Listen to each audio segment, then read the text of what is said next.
Witajcie na kanale Chryzantema i Miecz. Pytanie. Czy ruchy w Aikido można porównać do pociągnięć pędzla w japońskiej kaligrafii?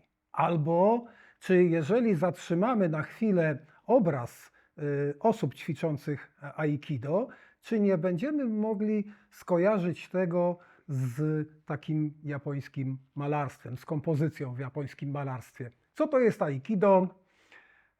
Czym różni się od innych sztuk walki? O tym będzie ten odcinek. Porozmawiamy z ekspertem i niezwykle sympatycznym człowiekiem, mistrz Aikido, który od kilku lat posiada bardzo wysoki stopień 6. dan Aikido Aikikai. Uczy Aikido od 30 lat.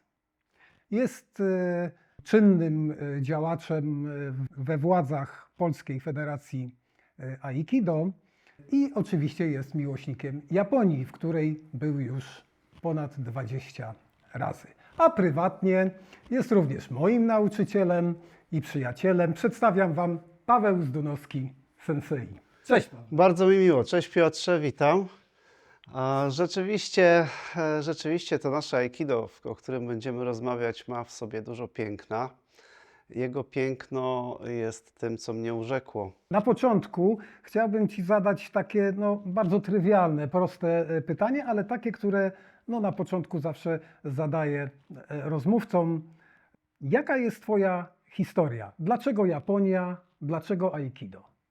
Trzeba zacząć od troszeczkę wcześniejszego momentu w mojej historii, bo tak naprawdę Japonia pojawiła się zupełnie przypadkiem. Aikido, za czasów, kiedy zaczynałem tą fascynację, zaczynałem się interesować sztukami walki, pojawiało się takie pismo, które nie wiem, czy do tej pory się ukazuje.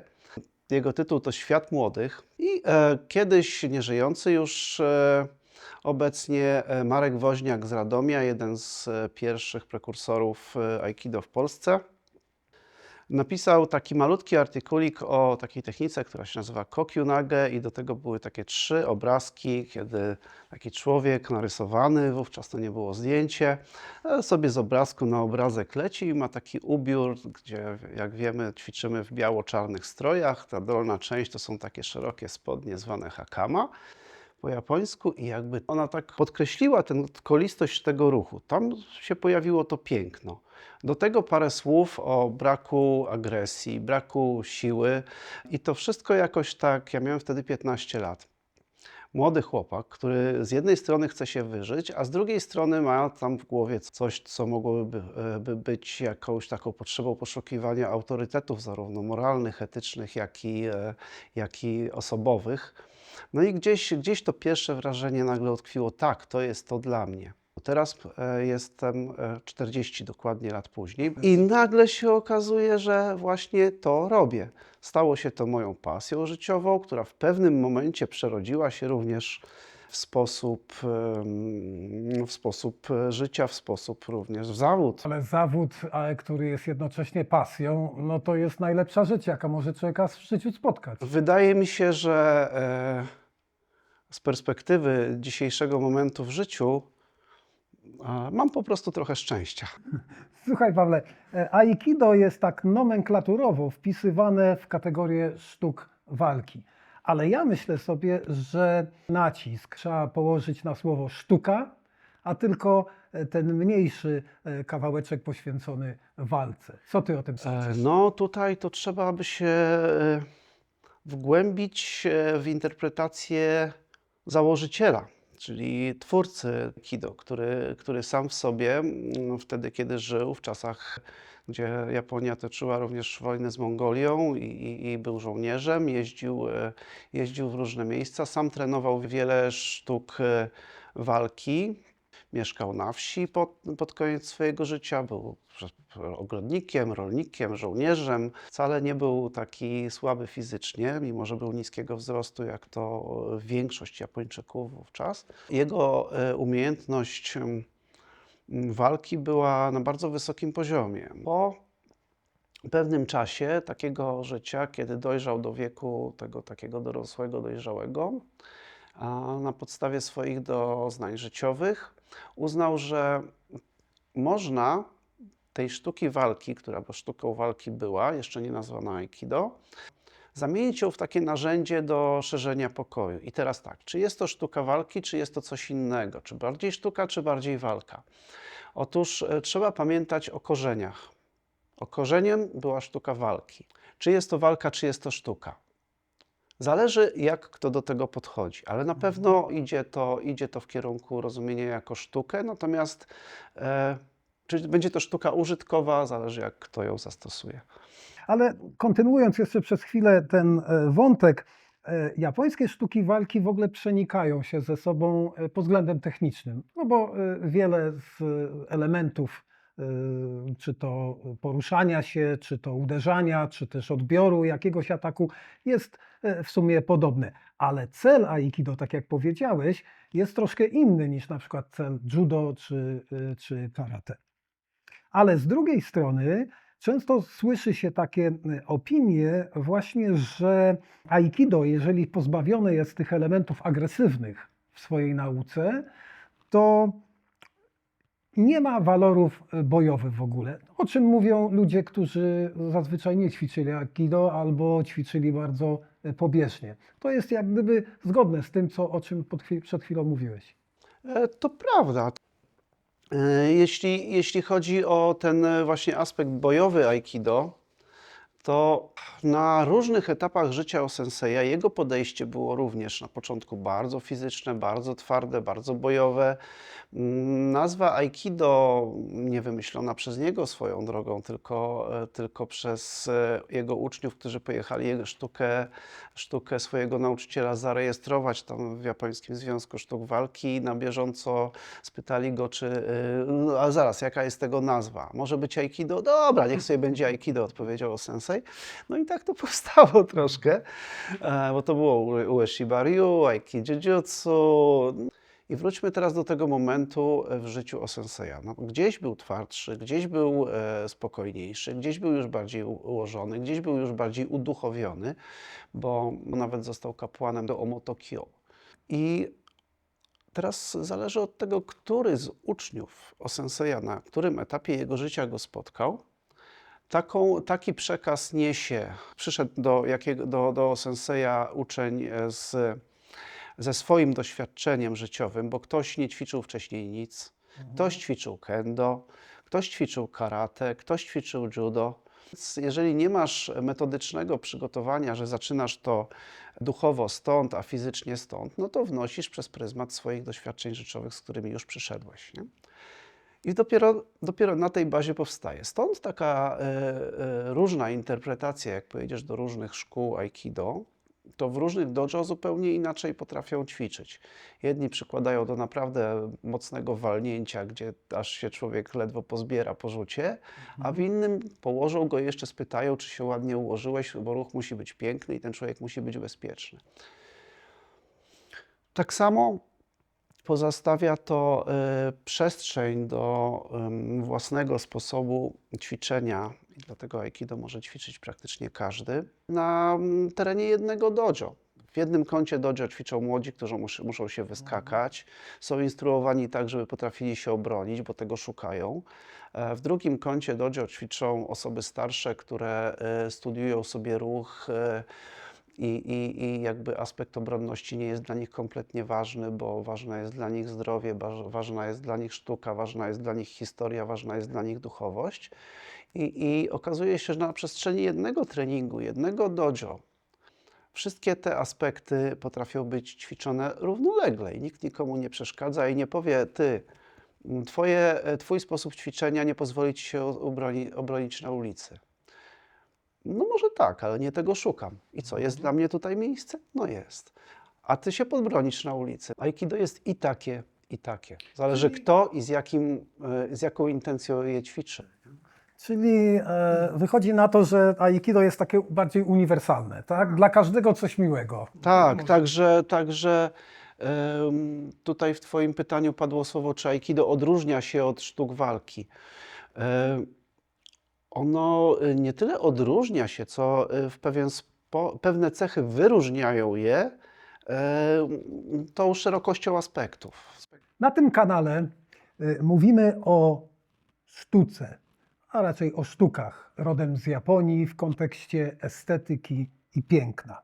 Aikido twórczo generuje nieskończoną liczbę różnego rodzaju wariacji, form z bardzo prostych zasad. I to w pewnym sensie przypomina podobne zabiegi, jakie występują w tworzeniu poezji, muzyki, tańca. Gdzie można odnaleźć piękno w Aikido? Jakbyś mógł powiedzieć w 3 punktach. Tak, Piotrze, rzeczywiście wymieniłeś tutaj takie aspekty, które określają nam Aikido jako sztukę, czyli odchodzimy od tego tematu, który wcześniej określaliśmy jako ten aspekt budo, walki, a teraz wchodzimy w ten aspekt estetyczny, czy w cechy sztuki. Pierwszym takim aspektem widziałbym właśnie piękno ruchu, harmonię, rytm, płynność, zgodność z oddechem, a więc również z naturą. Drugim takim aspektem, który bym widział, jest szacunek do drugiego człowieka. Na co dzień na macie powierzamy sobie swoje ciała, szanujemy pewne sfery, wszyscy jesteśmy ubrani tak samo, ćwicząc, tworzymy jedną grupę. Staramy się przekazywać te idee pacyfistyczne, które zostawił nam O-sensei. Szacunek do drugiego człowieka.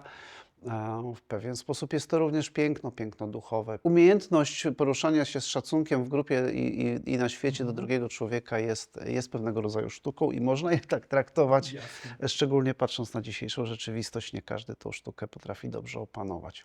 Niektórzy postrzegają sztuki bojowe, sztuki wojenne również jako sztukę. Tak, jest to pewnego rodzaju rzecz, którą można kultywować, układać, kolekcjonować, więc to na pewno jest walor, który można do sztuki w jakiś sposób przyporządkować. Więc nie można o tym zapomnieć, bo gdyby nie te walory obronne, ten pierwszy etap życia O-senseja, to tak naprawdę Aikido nie powstałoby w takiej formie, jak powstało, w takiej formie, jak funkcjonuje obecnie. I być może nie powstałoby w ogóle, najprawdopodobniej.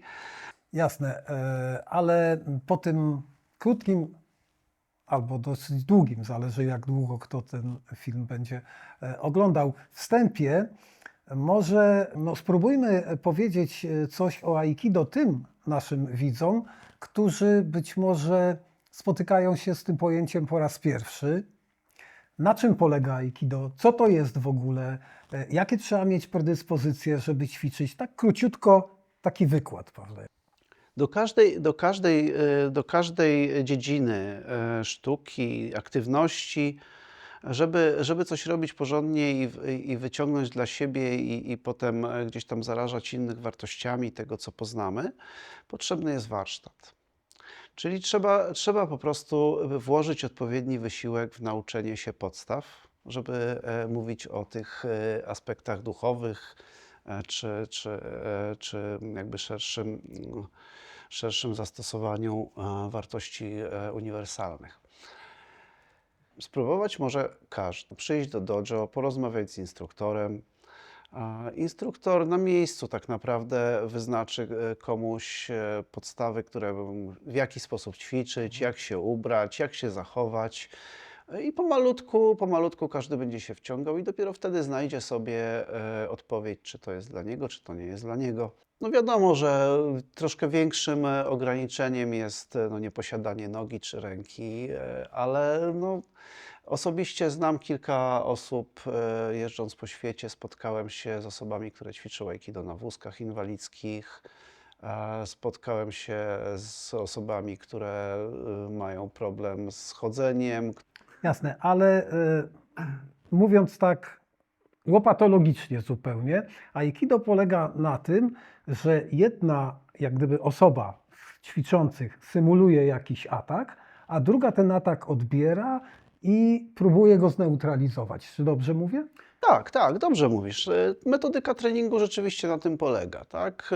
Ataki Zależnie od stopnia zaawansowania, czy też celu treningu, o czym mówiliśmy wcześniej, jeden ćwiczy w celu bardziej bojowym, inny bardziej rekreacyjnym, więc na początkowym etapie nauki są to ataki sygnalizowane, przygotowane, są to kanony, pewnego rodzaju kata, czyli przygotowane formy powtarzalne, wykonywane z zadanego i przewidzianego ataku.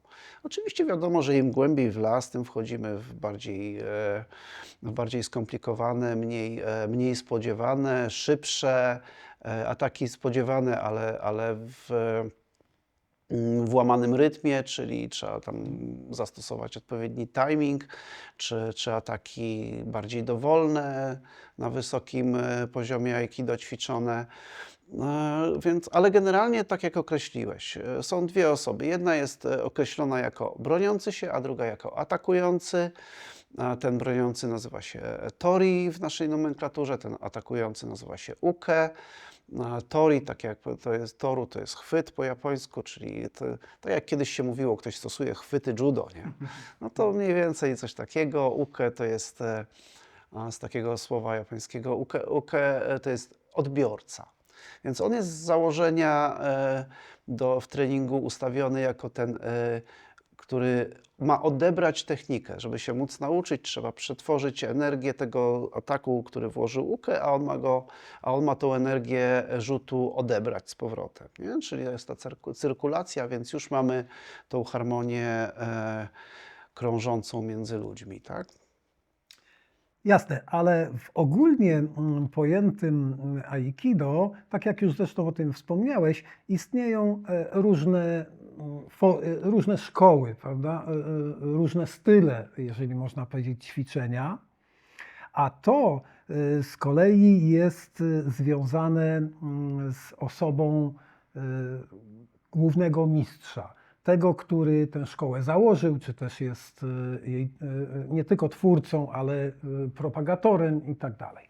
Pytanie, jakie jest Twoje podejście? Bo niektóre style jakby zakładają takie krótkie, mocne, twarde techniki, niektóre opierają się na takim bardzo sferycznym ruchu przestrzennym, na dystansie, budowaniu tego dystansu. Jakie jest Twoje podejście? Moje doświadczenie i w efekcie zbudowane podejście do treningu na aktualnym etapie mojego rozwoju jest bardzo podobne, jest oparte na podobnym modelu jak wielu osób, którzy przeżyli ileś tam lat. Na początku człowiek był bardziej energiczny, buntowniczy, szukał rywalizacji. Teraz jestem człowiekiem dojrzalszym troszkę wiekowo, nie wiem na ile emocjonalnie, nie wiem mi to oceniać. W każdym razie to aikido mnie cały czas cieszy, ale po tych 35 latach treningu aikido plus te 5 lat wcześniejsze, no, jakby zmieniły troszeczkę moje podejście do i oczekiwania od tego, co robię dla siebie w aikido. Na pewno tutaj dużo zrobiło dobrego w tym kontekście spotkanie mojego nauczyciela, Senseja Shimomoto, który był, bo niestety w zeszłym roku zmarł, bardzo takim duchowym autorytetem z racji tego, że jego drugą profesją oprócz nauczania aikido był kapłanem zen, kapłanem buddyjskim. Jego duchowość była bardzo, bardzo duża. Obecnie jego ścieżki kontynuuje jego syn, który przejął opiekę nad jakby naszą grupą. No i całe to podejście Senseja Shimomoto było również związane z taką strukturą pokoleniową. On również miał swojego nauczyciela. Takim nauczycielem był Sensei Kisaburo Osawa, 9. dan aikido. Bezpośredni uczeń senseja. I tutaj dochodzimy do właśnie tego momentu, że Osawa Sensei spotkał senseja właśnie w takim momencie, kiedy on już też uspokoił swoje aikido i był bardziej miękki i respektujący to zdrowie, emocje ludzkie. Także no, ja w ten kanał trafiłem i cieszę się z tego. Moje podejście jest właśnie takie, że Tak jak powiedziałem na początku, jeśli masz dobry warsztat techniczny, możesz zdecydować, w jaki sposób użyjesz narzędzi. Jeżeli będzie potrzeba użycia tego ostro i dynamicznie, będę to umiał zrobić, nie zawaham się. Natomiast na co dzień nie potrzebuję tego typu rywalizacji i ten aspekt integracyjny, pokojowy i uczący ludzi szacunku dla czyjegoś i własnego potu i życia jest chyba ważniejszy. Wspomniałeś o Shihanie Katsuyuki Shimamoto. Ja przeczytałem książkę, którą Shihan napisał o swoim życiu, o Aikido, o swoich doświadczeniach. I w tej książce znajduje się sporo różnych uwag, jakichś porad dla czytających tę książkę i adeptów Aikido. Ja z tych jego porad wybrałem dwie, które chciałbym, żebyś skomentował. Cytaty wyglądają następująco. Aikido jest sposobem życia i nie kończy się po wyjściu z dojo. I drugi. Największym przeciwnikiem jest własne ego, walczące o chęć dominacji i wygrywanie. Na ten pierwszy cytat to właściwie już dość wyczerpująco odpowiedziałem wcześniejszą częścią wywiadu, wydaje mi się, bo rozmawialiśmy o tylu aspektach Aikido. Ale nie mówiliśmy o tym, że w życiu osobistym, takim poza matą, poza Aikido, można te idee Aikido też wykorzystać. To prawda, to prawda. Jeżeli o to ci chodzi, to tak. Aikido jako właśnie ten aspekt, no może nie bójmy się użyć słowa, a wręcz światopoglądowy, tak? Buduje pewien pogląd na świat, daje pewien taki zbiór zasad, które możesz wynieść i kierować się, no bo w życiu tak, na macie tak samo jak w życiu. W każdej pojedynczej technice tak samo jak w życiu. Wydarza się niesamowicie dużo przypadków, tak zwanych, jak to mówią teraz w nowoczesnym świecie, case'ów. nie? Spotykamy się to z takimi rozwiązaniami i teraz w codziennym życiu możemy postępować w ten sam sposób i jeżeli ktoś jest ułożony na macie przez pewien system, tak samo będzie emanował w codziennym życiu. A jak opanować ten drugi Drugi? cytat? Drugi cytat to był... Największym przeciwnikiem jest własne ego, które ciągle walczy o to, żeby dominować, żeby wygrywać. Oczywiście, oczywiście. Tutaj właśnie to trzeba znowu się cofnąć do tego, co wyróżnia Aikido, nie odróżnia, a wyróżnia w pewien sposób taki pozytywny. Nie chciałbym, żeby osoby ćwiczące inne sztuki walki odebrały to jako powiedzenie, że Aikido jest lepsze. Nie, po prostu ma swój sposób znalezienia ścieżki i jeden powie, że to jest lepsze, drugi powie, że tamto jest lepsze w kontekście walki, samoobrony. Oczywiście systemy, które są ukierunkowane wyłącznie na to, zdecydowanie można określić jako lepsze od Aikido, bo w ukierunkowaniu na ten cel. Aikido ma jakąś swoją specyfikę i być może jest w tym aspekcie bogatsze niż co innego, ale to też życiowo się pewnie uzupełnia z innymi sztukami walki. Tak samo jak powiedziałem wcześniej, ćwiczyłem kilka innych i na przykład stworzyły we mnie, no mam nadzieję, że pewną kompletność. Więc samo Aikido być może by mi tego nie dało. Ale to jest mój konkretny przypadek, każdy ma swoją ścieżkę. I teraz jak mamy takie doświadczenia życiowe, czy znalezione w dojo, czy znalezione w innych sytuacjach życiowych, kiedy musieliśmy się z czymś zmierzyć, człowiek ma w sobie coś takiego, że chce współzawodnictwa, szczególnie w młodym wieku, że chce być w czymś lepszy, chce zdominować. Poprzez te zasady, o których znowu wrócę do tych 3 punktów, które wymieniliśmy sobie jako cechy Aikido, można w pewien sposób to ego położyć na właściwej półce. Ego będzie miał każdy człowiek, nie oszukujmy się, nie pozbędziemy się go, ale możemy uporządkować to, panować nad nim i wykorzystać je w celach pozytywnych. I Aikido daje jak gdyby instrumenty do tego, dlatego że w Aikido nie ma zawodów, nie ma rywalizacji, nie ma wygranego, przegranego. Każdy jest wygranym.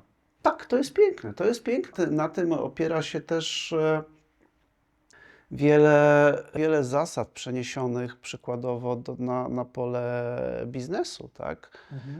Na polu biznesu są stosowane zasady Aikido i wręcz określone jako zasady Aikido w biznesie, ale to zupełnie oddzielny wątek. Jasne. Paweł, na koniec wiemy, że zbliża się bardzo ważna uroczystość w polskim Aikido. To już za 2 miesiące chyba będą obchody 50-lecia Aikido w Polsce. Być może nasi widzowie są zainteresowani takimi informacjami bardziej organizacyjno-statystycznymi. Jak myślisz, według Twojej oceny, ile osób ćwiczy Aikido w Polsce, ile może być klubów? No i oczywiście, jakie są plany związane z obchodami 50-lecia? Myślę, że takie statystyki na tę chwilę troszeczkę wymykają się już nam spod kontroli takiej, żeby naprawdę być precyzyjnym. Obecnie w Polsce działa, o ile nie mylę się, 7 federacji rozpoznanych przez Hombu Dojo, czyli kwaterę główną Aikido w Tokio. Jest też kilka federacji niezrzeszonych, ćwiczących Aikido. Przykładowo, tak jak mówię, Polska Federacja Aikido jest nadal największą grupą i tutaj w Polsce działa, z tego co wiem, 58 klubów. Jest to no, myślę, że kilkutysięczna rzesza ćwiczących, a oprócz tego każda z pozostałych federacji ma również swoje statystyki, swoje grupy ludzi, więc jakby myślę, że będzie to na pewno kilka do kilkunastu tysięcy ćwiczących w Polsce. We wszystkich grupach wiekowych. Oczywiście wiadomo, że trzeba uwzględnić rotację, ktoś przychodzi, ktoś odchodzi, ale myślę, że to będzie ten rząd wielkości. A jeśli chodzi o same obchody, udało nam się jako wszystkim federacjom wspólnie wypracować taki model obchodów, że nasze zaproszenie przyjął wnuk założyciela Osenseja, Mitsutero Ueshiba, i przyjedzie poprowadzić taki staż okolicznościowy w Poznaniu. Możemy spodziewać się powyżej 1000 uczestników tego seminarium. Oprócz gości z polskich federacji, z polskich klubów, tego co docierały ostatnio do mnie wiadomości z kręgów organizacyjnych, goście z kilkunastu krajów. No, będzie to duże wydarzenie, będą wielkie te obchody, 50 lat, no duża rzecz, duża rzecz. Pawełku, dzięki serdeczne Bardzo dziękuję. za rozmowę. Bardzo Państwu dziękuję. Moi drodzy, jeśli Wam się ten odcinek podobał, oczywiście jak zwykle serdecznie zapraszam do subskrypcji tego kanału, kliknięcia w ikonkę polubienia i koniecznie zostawienia komentarza, na który ja osobiście odpowiem, a jeżeli będzie potrzeba, to skonsultuję się z Pawłem w sprawie odpowiedzi. Będzie mi bardzo miło odpowiedzieć na pytania, wspomóc Piotra. Do zobaczenia.